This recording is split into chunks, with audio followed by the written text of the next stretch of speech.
अस्सलाम स्टूडेंट्स, कैसे हैं आप। Welcome to our YouTube channel chemistry hub.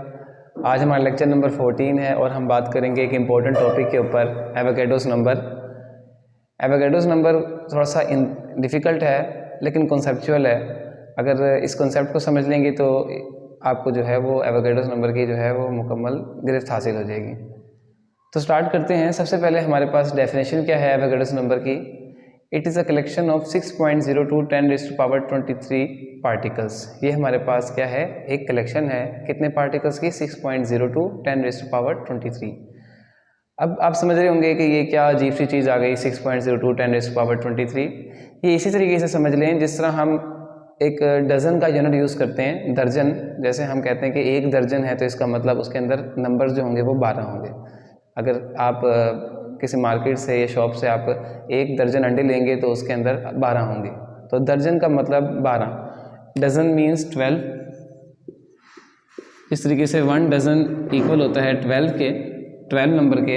इसी तरीके से 1 मोल जो है या एवोगैड्रोस जो वैल्यू है वो इक्वल होती है 6.02 10⁻23 पार्टिकल्स। तो एवोगैड्रोस नंबर की जो वैल्यू है वो है 6.02 10⁻23। ये हमारे पास इक्वल होता है 1 मोल के। जिस तरह नॉर्मल हम 1 डज़न इक्वल लेते हैं 12 के, इसी तरीके से 1 मोल इक्वल होगा 6.02 10⁻23। कोई भी पार्टिकल्स हो सकते हैं हमारे पास। पार्टिकल्स किस नेचर के होंगे, पार्टिकल्स किसको कह रहे हैं। पार्टिकल्स हमारे पास कोई भी एटम्स हो सकते हैं, एटम भी हो सकता है पार्टिकल, कोई मॉलिक्यूल भी हो सकता है और फॉर्मूला यूनिट भी हो सकता है। तो स्टार्ट करने से पहले ये समझ लें पार्टिकल किस नेचर के हैं, या तो एटम हो सकते हैं या मॉलिक्यूल्स हो सकते हैं या फॉर्मूला यूनिट्स हो सकते हैं। एटम हमारे पास बिलोंग करते हैं एलिमेंट से, एलिमेंट के अंदर एटम, और कोवलेंट कंपाउंड के लिए हम मॉलिक्यूल का वर्ड यूज करेंगे, कोवलेंट कंपाउंड। और इसी तरीके से आयनिक कंपाउंड के लिए, आयनिक स्पीशी के लिए हम यूज करेंगे फॉर्मूला यूनिट का। किसी एलिमेंट के अंदर क्या मौजूद हैं, एटम्स। कोवलेंट कंपाउंड के अंदर मौजूद हैं मॉलिक्यूल्स, और आयनिक स्पीशी आयनिक कंपाउंड के अंदर होंगे हमारे पास फॉर्मूला यूनिट्स। कोई भी हमारे पास पार्टिकल हो, चाहे वो एलिमेंट हो, चाहे वो कोवलेंट कंपाउंड हो या वो आयनिक स्पीशी हो, अगर हम उसका 1 मोल ले रहे हैं, 1 मोल ले रहे हैं, तो उसके अंदर कितनी तादाद होगी, 6.02 10⁻23। जिस तरीके से अगर आप 1 डज़न कंसीडर कर लें, एक दर्जन, अब एक दर्जन का मतलब 12 है। चाहे आपके पास कोई भी चीज़ है, अगर एक दर्जन अंडे हैं तो वो भी 12 होंगे, एक दर्जन अगर आप सेब लें तो वो भी 12 ही होंगे। यहाँ पर पर्टिकुलरली किसी चीज़ के साथ नहीं है। जिस तरह आपके पास दर्जन किसी के साथ बिलोंग नहीं करता, कोई भी चीज़ होती है, दर्जन का मतलब सिर्फ 12 है। इसी तरीके से मोल का मतलब क्या है, 6.02 10⁻23। अब वो कोई भी चीज़ हो सकती है, तो यहाँ हम कह सकते हैं वो कोई भी पार्टिकल हो सकता है। ठीक, तो पार्टिकल आपने देखा हमारे पास या तो कोई एटम होगा या मॉलिक्यूल होगा या फॉर्मूला यूनिट होगा। तो इसकी हमारे पास रिप्रेजेंटेशन NA से जाहिर करते हैं इसको, कैपिटल N और small a। Small means subscript में आ जाएगा, कैपिटल ही रखेंगे लेकिन सबस्क्रिप्ट में, तो इसको हम कहेंगे एवोगैड्रोस नंबर। ये हमारे पास साइंटिस्ट है एवोगैड्रो, उसने ये जो है वैल्यू कैलकुलेट की थी। ठीक है, तो सबसे पहले हम एग्जाम्पल देखते हैं। पहली एग्जाम्पल हमारे पास एलिमेंट की लेंगे। अगर हमारे पास कार्बन का 1 मोल हो, कार्बन हमारे पास एक एलिमेंट है, इसका अगर हम 1 मोल ले लें, 1 मोल, अगर कार्बन एलिमेंट है हमारे पास, उसका अगर 1 मोल ले लें, उस एलिमेंट में क्या होंगे, एटम्स होंगे। तो कितने एटम्स होंगे हमारे पास, 6.02 10⁻23 एटम्स। कार्बन का हम 1 मोल ले लें, एलिमेंट 1 मोल ले लें, उसके अंदर हमारे पास एटम्स होंगे, किसके, कार्बन के एटम्स होंगे, और वो कितने होंगे, अगर 1 मोल है तो वो होंगे 6.02 10⁻23।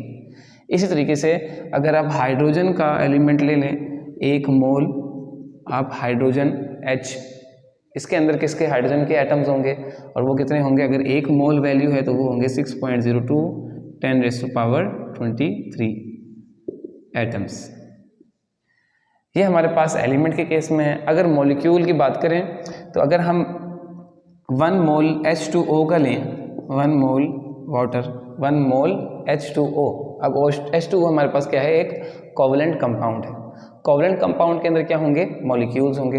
हमारे पास 1 मोल वाटर का है, H2O का है, तो इस 1 मोल में कितने मॉलिक्यूल्स होंगे, 6.02 10⁻23 मॉलिक्यूल्स।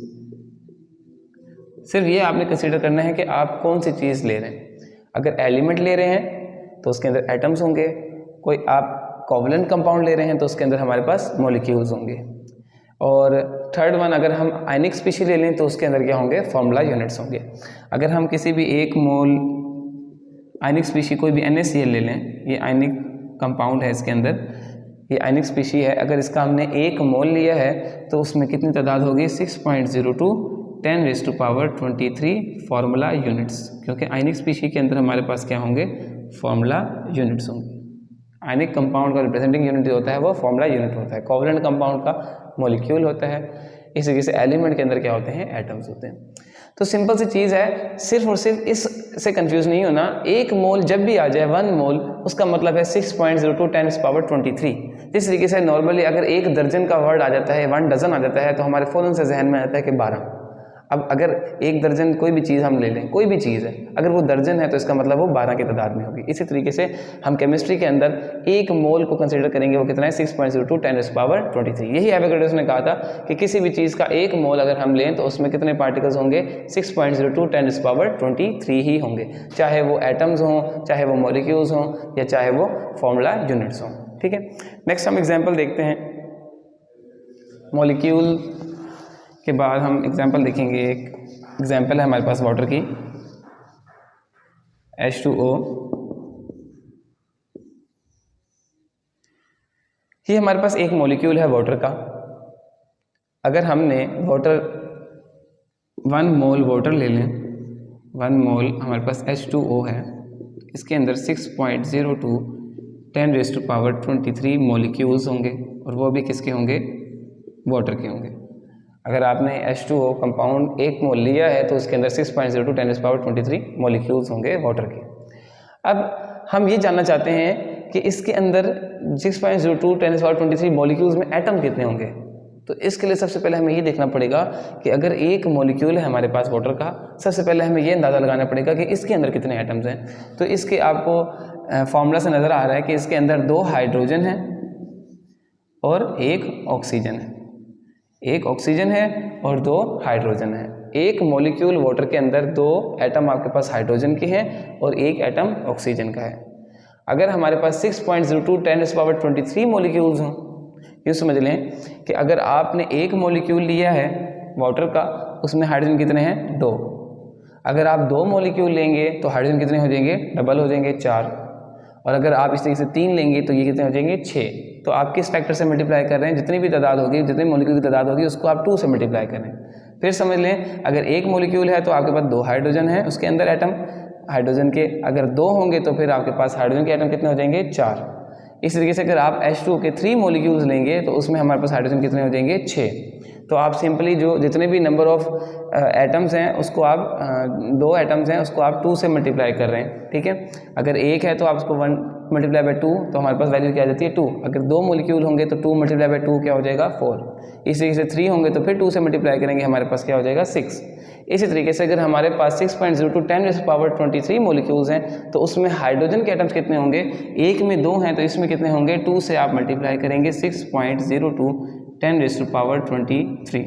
तो ये हमारे पास जो हैं वो एटम्स होंगे किसके, हाइड्रोजन के, और ये वैल्यू बन जाएगी 12.04 मल्टीप्लाई 10⁻23। हमारे पास 1 मोल वाटर के अंदर 6.02 10⁻23 मॉलिक्यूल्स थे। इन 6.02 10⁻23 मॉलिक्यूल्स के अंदर हमारे पास हाइड्रोजन के एटम कितने होंगे, 1 मॉलिक्यूल में 2 हैं, तो इतने मॉलिक्यूल्स में कितने होंगे, आपको 2 से मल्टीप्लाई करना पड़ेगा सिंपली, और हमारे पास वैल्यू आ जाएगी। इसी तरीके से अगर हमारे पास 1 मॉलिक्यूल में, वाटर के 1 मॉलिक्यूल में 1 ऑक्सीजन है, तो 2 मॉलिक्यूल में कितने हो जाएंगे, 2, 3 के अंदर 3, 4 में 4, और अगर 6.02 10⁻23 मॉलिक्यूल हो तो उसमें इतने ही एटम्स होंगे ऑक्सीजन के। तो हमारे पास 1 मोल ऑफ H2O में ऑक्सीजन कितने होंगे, contain oxygen atom equal to 6.02 10⁻23। दोबारा बात समझने की कोशिश करें, एक मॉलिक्यूल में 2 हाइड्रोजन है, 2 में 4। अब ये 2 में 4 कैसे हुए, आपने इसको 2 से मल्टीप्लाई किया। 3 में 6 तो आपने 3 को मल्टीप्लाई किया 2 से, और इसी से 4 में 8 होंगे क्योंकि आपने 4 को मल्टीप्लाई किया 2 से। इतने मॉलिक्यूल्स में कितने एटम होंगे हाइड्रोजन के, इसको सिंपली आपने 2 से मल्टीप्लाई कर दिया, वो हमारे पास आ गया 12.04 10⁻23। अब हमारे पास एक मॉलिक्यूल वाटर में एक ऑक्सीजन है, 2 मॉलिक्यूल में 2, जितने मॉलिक्यूल होंगे उतने ही ऑक्सीजन होंगे, तो हमारे पास 6.02 10⁻23 मॉलिक्यूल्स में कितने होंगे, इतने ही होंगे, 6.02 10⁻23। एक और एग्जांपल हमारे पास आयनिक कंपाउंड की, NaCl, ये रेडियस से थोड़ी आसान है। NaCl, अगर हमारे पास 1 मोल NaCl का हो, 1 मोल ऑफ NaCl, इसमें हमारे पास 6.02 10⁻23 फार्मूला यूनिट्स होंगे। फार्मूला यूनिट्स हमारे पास रिप्रेजेंटेशन है किसी भी आयनिक स्पीशी की। 1 मोल NaCl है, उसमें कितने फार्मूला यूनिट्स हैं, 6.02 10⁻23। अब ये जो फार्मूला यूनिट है NaCl, ये भी एटम से बना हुआ है। किस एटम से, एक सोडियम के एटम से और दूसरा क्लोरीन के एटम से। अगर हम फाइंड आउट करें कि हमारे पास 6.02 10⁻23 फार्मूला यूनिट्स में हमारे पास सोडियम के एटम्स कितने होंगे, तो आप पहले ये देखें, एक फार्मूला यूनिट में हमारे पास कितने सोडियम है, 1 सोडियम है। 2 फार्मूला यूनिट में कितने हो जाएंगे सोडियम, 2, 4 में 4, 10 में 10, 100 में 100, और इतने फार्मूला यूनिट्स में इतने ही होंगे। 6.02 Na in 1 mole of NaCl। Na atom हमारे पास 1 मोल NaCl में कितने हो जाएंगे, 6.02 10⁻23। इसी तरीके से एक फार्मूला यूनिट में क्लोरीन कितने हैं, 1 है, 2 में 2 होंगे, और अगर 6.02 10⁻23 फार्मूला यूनिट्स हों तो उसमें भी कितने एटम्स होंगे क्लोरीन के, इतने ही होंगे, क्योंकि 1 में 1 है, 2 में 2 हैं, तो इतने में कितने होंगे, इतने ही होंगे। ठीक है, तो NaCl in 1 mole of NaCl is equal to, chlorine की जो तादाद है 1 मोल NaCl में वो कितनी हो जाएगी, 6.02 10⁻23 एटम्स। तो यहाँ पर हमारा ये टॉपिक ख़त्म हुआ। सिंपल सी चीज़ है, जिस तरीके से आप नॉर्मल मैक्रोस्कोपिक लेवल के ऊपर दर्जन को कंसीडर करते हैं 12 के इक्वल, इसी तरीके से हमने यहाँ माइक्रोस्कोपिक लेवल के ऊपर हमने कंसीडर करना है एवोगाड्रो को equal to 6.02 10⁻23।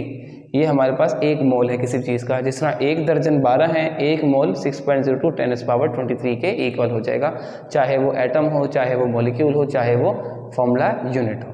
Thank you for watching. अल्लाह हाफिज़।